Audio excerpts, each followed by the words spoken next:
to over 29,000 subscribers on YouTube. I said, look, we have got to go public with the things that we're doing at BYU. And this is all, what Tech Transfer is about. On basically every metric, we had a better year. Okay. Well, welcome to another episode of the BYU Tech Transfer podcast. I've got Dave Brown and Adam Stevens here with me. We're reviewing the year. Big year for Tech Transfer. I feel like we had a really great year. This was mine and Adam's first full year with the office, so really exciting for us, big milestone. And lots of great things that we're going to talk about today. We're not going to cover everything we did this year because we don't have 20 hours to talk about all that, but we've got a little bit of time. So getting started, let's start with student involvement. I feel like we did a great job involving more students this year. Yeah, that was one of the big changes is how we use students in the office. We've had anywhere from 15 to 18 students working with us at a given time, combining interns and employees. And so for me, I just finished up with my fall validation team. So these are on-campus interns who are looking at specific technology, feeling out the market, and contacting people. And what's great is they have the time to talk to hundreds of business people about a technology in the industry, which is stuff we just can't get to. We don't have enough time for that. So that was really helpful, and we'll keep doing that. And then you had your prototyping team, which was great. Yeah, and they did a great job. We were really ambitious at the start of the year. We were trying to prototype, one invention per month. Fell a little bit short of that goal, but we did more than we would have if I had been trying to do it on my own. So the prototyping interns did a fantastic job, did a really good job finishing up some of the prototypes that I had started initially. And it really just helps to take some of these pieces of tech that are really conceptual or hard to understand and make it easier for potential entrepreneurs and investors to understand the technology. So they did a fantastic job. It was interesting to see some of the prototyping going on and coming together and seeing the students breaking into your office so they could get stuff out and work on it. Yeah. Well, let me just add that on basically every metric, we had a better year than last year. This was a good, solid year. So just to be clear, we're talking about like new, extra great things that happened. Yes. So prototyping was new. And so this is on top of the baseline of what we would expect to see coming out of Tech Transfer. Well, I think it really helped some of the technologies get licensed by having the prototypes available. I think so. I mean, we did several podcast episodes featuring the technology and actually having it there physically. The amount of work that sometimes goes into that one product shot is immense, but I think it really does help. And we had several law interns as well who stopped by. Yeah, we did. It was nice. I was kind of managing our law interns, and we had, I guess technically externs, but we had a couple from the BYU Law School. We've had one each semester in winter and then the fall, and we're looking to have two this next semester coming up. So been good to give them an experience where they can do some license drafting and other things to help us out here in the office, because not everything is strictly legal that we have them do, but as an attorney, not everything you do is strictly legal either. You're doing a lot of other work to help your clients. So I thought we gave them good experiences, and their feedback was good as well. A lot of people think if you're coming to work in tech transfer as a law student that you're doing patenting, which you are a patent attorney, but we do no patenting in-house. So you were saying it's more like contract drafting, things like that, right? Yeah, it's contract drafting, initial terms negotiation. We had them help out with some of that kind of stuff. Yeah, so it's not as technically patent-based, although we did have people that were interested in patents. Like we gave opportunities and helped with patent searching. There are some other students that came in and did some volunteer work just in exchange for some kind of guidance on people that were thinking about maybe getting into patent law and wanted to get a baseline experience for that. And so I had a couple students that came in that I had them do some patent searching, and then I gave them some initial feedback on what being a patent attorney looks like and some of the things you need to know, kind of the background of the law, and I think that was good for them. So awesome. Okay. One other big thing that we have going on is our business plan competition. Dave, do you maybe want to talk a little bit more about that? Sure. Last spring 2024, we did a new version of it where we gave all the teams the same technology, and then they each kind of presented their application, tried to find the right market and present an application that could be commercialized. And that was good. That was insightful, and our teams actually did a really good job. But this fall, we launched our new competition, which will go into the following year, into 2025. And each team gets their own technology, and you're trying to create as real as possible a startup. So the winner will be the team that seems most credibly to be a company that would go forward and commercialize the product. So we're very excited for that, but the competitions to date have been great. Yeah, and this is all, what Tech Transfer is about, is being ready for that business, Yep. So lots of other events this year. So one of my favorite events that we do on a regular basis now is Taco Tuesdays, a pretty casual event for students primarily, where they can come in, ask questions, not ask questions, eat tacos, right? but it's been really good. Just we see a lot of the same faces and a lot of new faces coming to that event on the regular now. So that's been great. Yeah, and that was an experiment where we just used our student email list and just said, hey, come by for tacos. And we didn't know what would happen, but a lot of people came. And then it's great just to connect with the students, but we have had a couple students seriously pursue licenses as well, I think. Yeah, and people are part of a million email lists. I feel like ours actually adds value to them and to us, right? Where we'll give you some free tacos if you'll come and chat with us. So yeah, we only send something out if we think we're giving you something. Yes, exactly, exactly. So what other kind of events did we do this past year? We had Pizza and Patents. Maybe Adam, you want to talk about that? We had several patent attorneys from different firms locally that came in and were there to be a resource to our students and professors. It was largely students that came, but we met in the garden court over at the Wilk and gathered around and had more pizza than we could eat. And we were really grateful to our patent partners that came and visited with our students and professors. And we're hoping for more turnout the next one coming up in the next spring. But it was coming in after a hiatus of a couple of years of not doing it. So I think that the inertia, that's the momentum was where I was trying to come up with, will grow as years go on as we keep doing that project. Yeah, and I think for any faculty on campus, this is a great event to come to, because if you've ever had IP questions, you can come talk to a currently practicing patent attorney. I mean, we have Adam, who was practicing in the past, but this gives you, a lot of different people that you can talk to about those questions. So it's great. Mm-hmm. Okay. Yeah. And so a lot of our professors wonder how to launch companies, what do I do? What do I need to know? And so we've done a couple things for them this year. We had University of Utah's I-Corps people come down and present about the I-Corps program, which provides training for faculty. And so that was a great presentation. We also did a faculty panel in April where Tim McClay and Jonathan Hill and Kent Gee, so professors who have done very well with commercialization, presented on here's how you do it. So that was great. Larry House spoke there as well. We present in many classes. So we're actually doing numerous events. It would be unusual for a week to go by where we're not presenting somewhere, but just kind of our effort to get some education out there for professors who have questions. Yeah, and if you want to keep aware of upcoming events, we have them on the Tech Transfer website, obviously the email list, and then we post on LinkedIn. So, there's lots of ways to keep in contact with us and be up to date on what's coming up. Mm-hmm. So collaborations with other universities, you talked about the I-Corps presentation. I thought that went really well. Mm-hmm. Also working with the Rollins Center for their grand opening. Dave, you were there. You had a great post about it on LinkedIn. Tell us a little bit more about that. Oh, yeah, that was fun. So the Rollins Center has moved to a new location. It's a building maybe a block south of the Duck Pond, south of campus, which is great. They need an accessible space where students can hang out and entrepreneurs can visit. So we were over there for their presentation. They're very supportive. They're going to be part of our business plan competition coming up as well. And so it was just great to see them do that. One collaboration we've had that might be a little subtle is that we have our podcast, and we'll talk about the podcast in a minute, but that's gone well for us this year. That's been a good experiment. And we realized a few football games ago that we could connect with the opposing team's tech transfer office the week before for a podcast episode. So we did that 3 times at least. We've done University of Utah, University of Arizona, and Kansas University, right?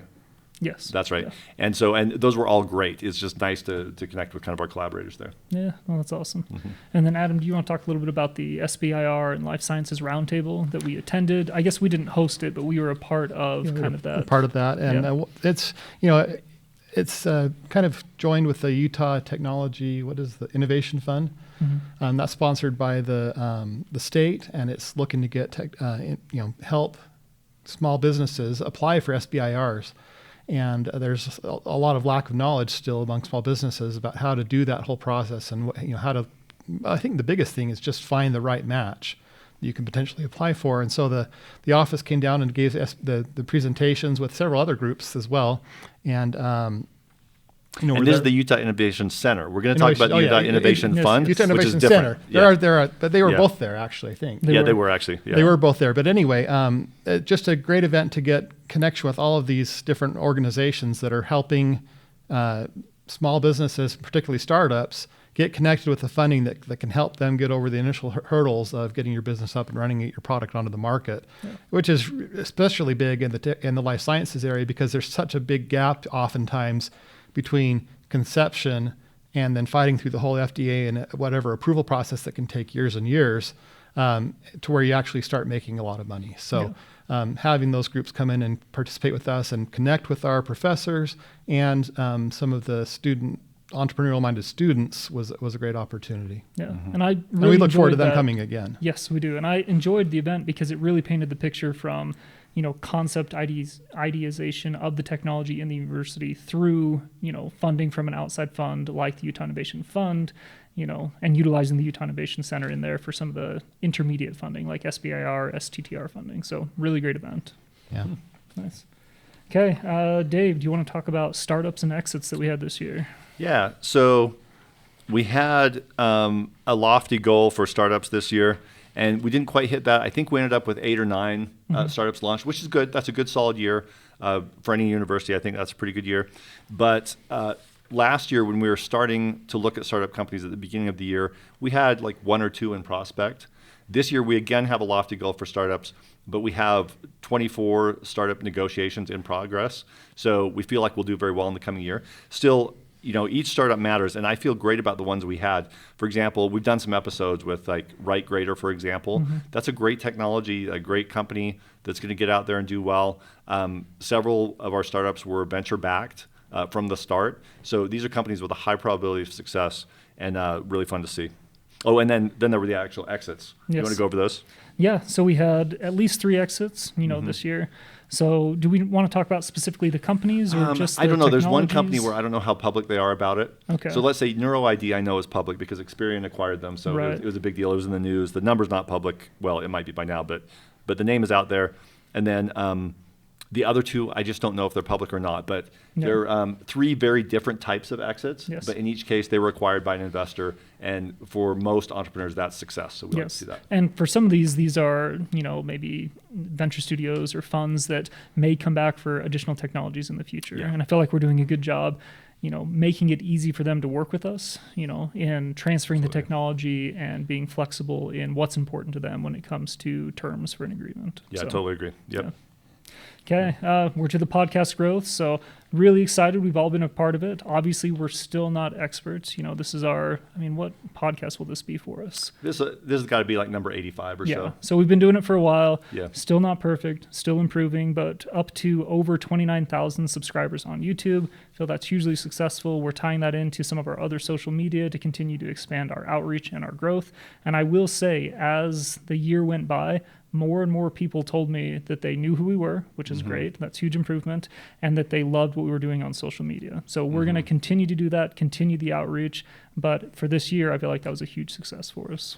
Yeah, and what we said was just over a year ago when we started the podcast, we said, look, if you do 29 episodes, that puts you in the top 5% of podcasts because most people give up prior to that.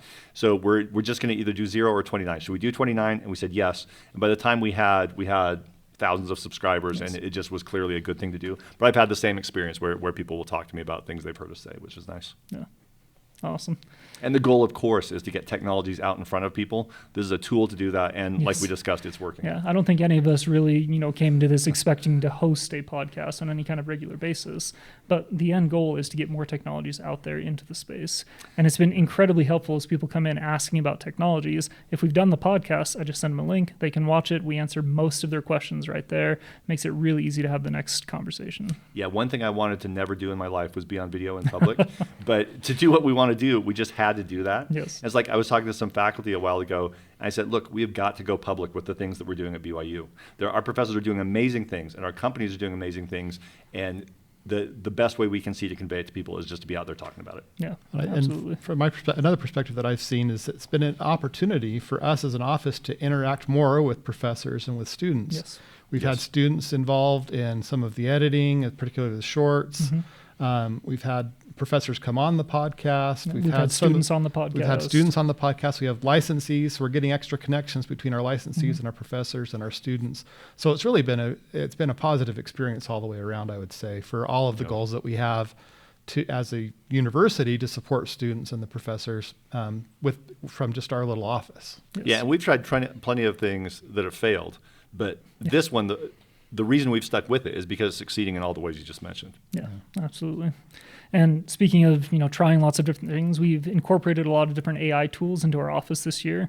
Yeah. Obviously we don't want to miss out on that bandwagon. We have AI technologies, mostly software, I would say, that are available for licensing, but we're also using AI tools to help streamline some of the won't call it boring, but just like the tasks that need to be done, they take a lot of Yeah. time, but they're never really exciting, right? And so, personally using ChatGPT, enhanced AI, other features, I feel like we've increased our ability to onboard new disclosures as they come into our office, and then create marketing material, get them spun up on the website, and make them available to the public. I don't know. What do you guys think about that? Yeah, I think that's good. I mean, you don't want to adopt technology just to be an early adopter, Right. but we've adopted it in a good way that's made the office more efficient. We've gotten sell sheets out there that are good looking, or getting our technologies more readily visible to potential licensees, and like you say, just making things work better and doing it in a way that maybe it's baby steps. I still have a lot of baby steps to take, but I think it's been a good thing overall. Yeah, I get excited about these technologies, and I was an early smartphone adopter. Like I had a T-Mobile Sidekick. That was early, and so at the time it was like having superpowers because you could do things with it that other people just weren't able to do. Yeah. And that's where we're at with AI right now. If you really grab these tools and incorporate them in your workflows, you're going to be able to do quantities of work and do different things that other people just can't do. A few years from now, like 15 years from now, it'll be like a smartphone. It'll be like a utility. It'll be as exciting as the gas bill. But right now, it's like this huge competitive edge, and so we've just got to get on top of it. Yeah, absolutely. Couldn't agree more. Okay. Challenges, lessons learned. Maybe we can each take a second and try to think of something that we learned this past year, maybe a challenge that we overcame, either I know for myself, just being new in the office, learning the systems and understanding, all the policies in place and making sure that we're, in compliance with all that was, I wouldn't say a challenge, but something that you definitely learn in the first year. I don't know. What would you guys say? Yeah, so I've been here a few years, so I'm always thinking of the current problem. And the challenge right now, what I've realized is you have to think about what's uniquely tech transfer, what is our unique niche, and where's the opportunity. And we need to do a better job of connecting with technical students. So students who are working in the labs, at BYU, lots of them are going to be undergrads, and there will be grad students too. They are really probably our best and most consistent student startup entrepreneurs.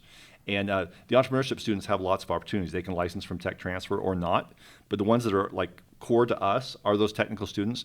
And right now we don't have a good way of connecting with them. The email list is kind of good, but we need to do better. So that's the challenge, the thing we haven't figured out yet, but we will. Yeah, I think touching on what you've mentioned there, it seems like the I don't know about success, but the success of going from an initial contact to an actual license and then going on to a successful company is higher with these technical students than it is with just entrepreneurial minded students, business type students, I guess.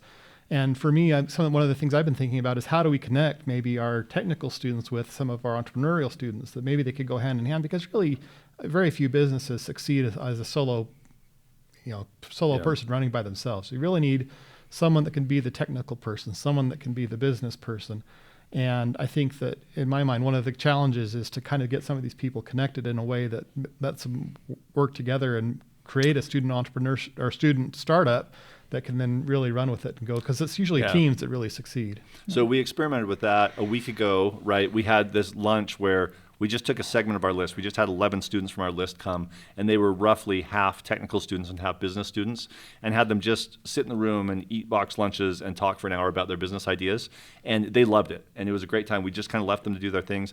And that group has said, can we meet regularly as a group, like come by once a month or something like that? So we do have an ability to match people up, and that is an opportunity we need to pursue for sure. Yeah, well, one of the things I've been thinking about is doing something with our website where people can volunteer to be on there to be a technical, side of things. It'd have to be kind of technical in different areas. And then some students that maybe wanted to be on the business side of a thing of a startup and just need to find the technical pair that they can then come together and do that. So that's kind of maybe a future vision that's not quite there yet. But so our website might turn into a matching app. It's possible. But possible. But that is the key. That we've talked about the website a lot over the course of the past year, and it's improved, but we still don't know exactly what we want it to be. Yeah. I can tell you I haven't seen a University Tech Transfer office website that I thought was awesome.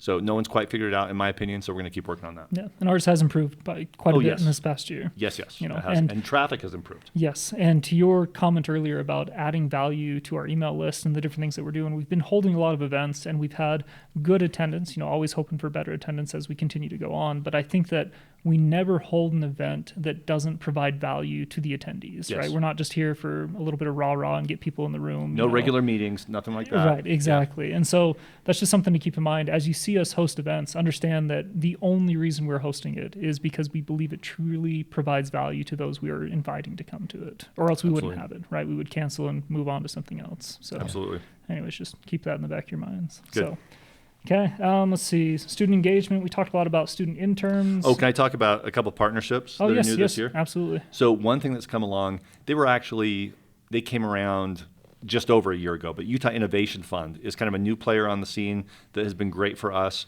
I see it on some of their board meetings. I'm not a member of the board, but they're so Gabby Tejas was involved from the start there, and then Jefferson Moss from the Utah legislature really kind of spearheaded the effort. And so there's this fund funded by the state that can invest in university startups. And they've invested in at least two of ours. Andy Olson's company, male fertility company, I'm forgetting the name just offhand, Inherent Biosciences. And as soon as they invested in that company, it seemed like the company had a distribution deal with another major company out of Boston.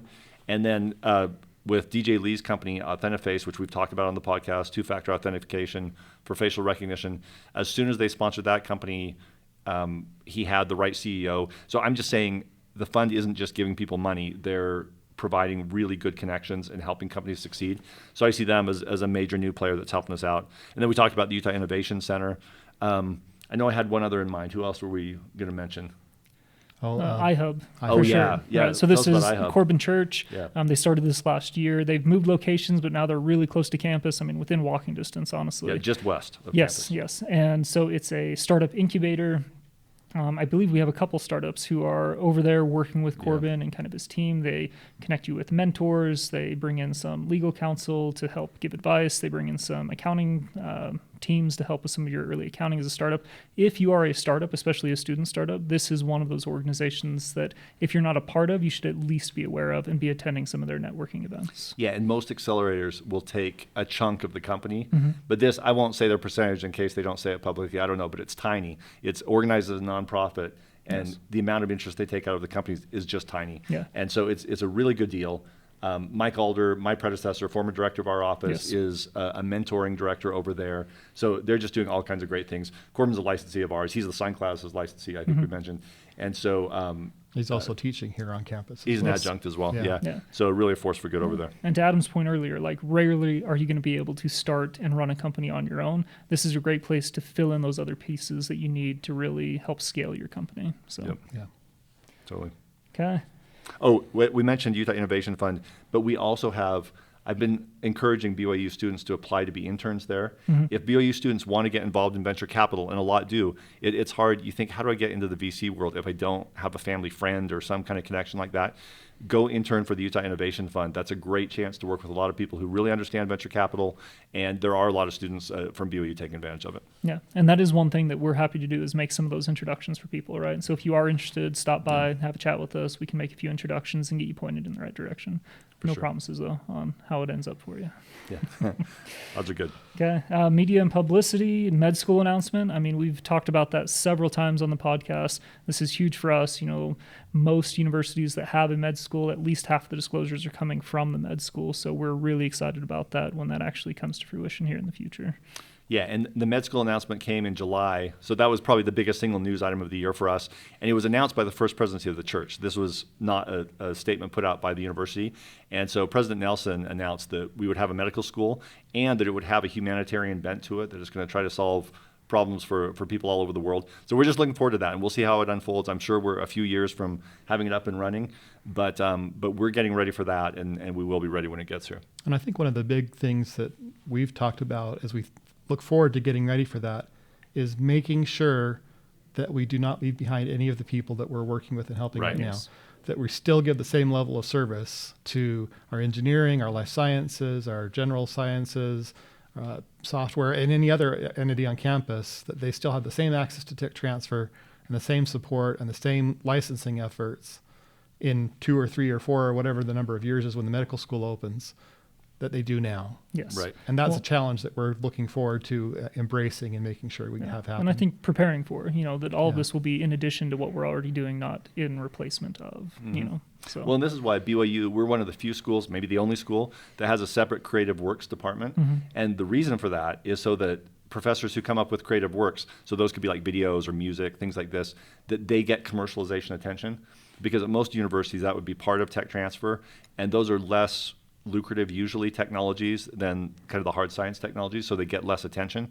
And so we've kept it separate at BYU. The administration has, so those professors are served well. We're going to make sure we set this up so that all the existing professors are served well. Yeah. Awesome. Some other kind of high-profile media events that we've had for tech transfer. So Mark Rober has featured several different pieces of technology from BYU, mainly compliant mechanisms coming out of the Compliant Mechanisms Research Group. So that's been super exciting to see. We've seen a few people reach out inquiring about technology from that, but just another kind of high-profile media event that we've had to take advantage of this Yeah, and year. what was his video called? It was a bunch of different technologies he discussed, and the Yes. LET chair was one of them. Yeah, so the most recent one was like his top 10 pieces of tech in his office that he was excited about. I think the LET chair was number 7, if I remember correctly. Don't quote me on that. And the way he explains it, like in 15 seconds, he Yes. explains the technology so clearly, Yes. like master of YouTube. He was amazing. And this is something that we're always trying to do, right? Is take Yeah. something complex, this cutting edge research coming out of the university, and explain it and showcase it in as simple a way as we possibly can. So obviously he has a little bit more experience than us, but we're getting better Yeah. every single time. So Well, and learning about the way he does videos, he tries to not rehearse things. And so he comes up with a 15-second description that was relatively, I obviously wasn't there, but I imagine was pretty off the cuff for him. We could all aspire to be as good as Mark Rober is. No, he's a really clear thinker and very articulate, but the graphics even were just, the visualization was really, really good. Yeah. So. Okay, and then we have Ryan Smith's KSL Sports interview. So I don't know much about this one. Okay, I posted about it on Okay. LinkedIn because I thought it was great. So Ryan Smith, obviously Qualtrics co-founder and co-owner of Utah Jazz, is very And supportive Utah of hockey. BYU. And Utah hockey as well, and working on baseball, right? So very supportive of BYU. I saw him last night. He was on the BYU game I was watching. He was on there with the Jazz coach and who else at the BYU game. But anyway, he's very supportive. But he did this interview with KSL where he talked about why he's supportive of BYU.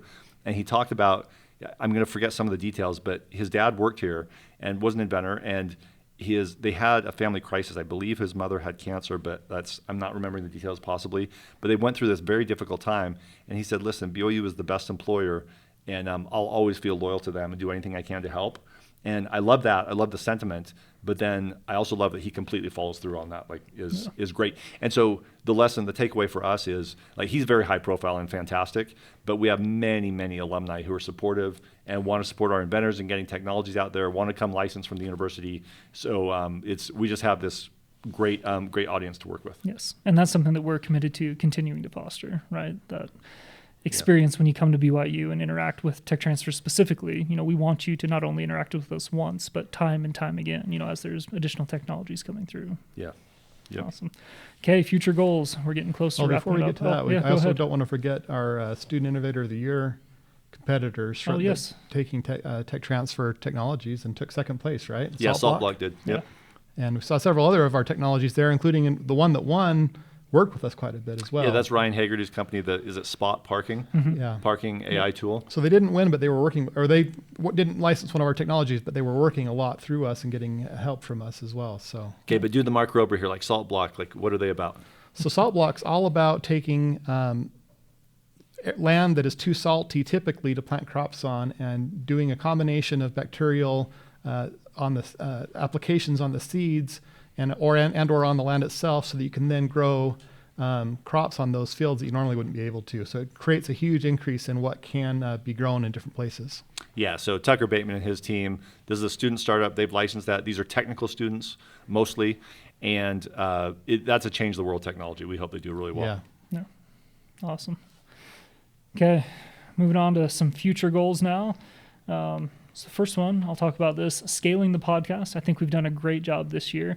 I think we're still refining exactly how best to present some of these things. I mean, we've talked about it several times already. Mark Rober does a great job when he's presenting complex scientific technology in a very simple and accessible way.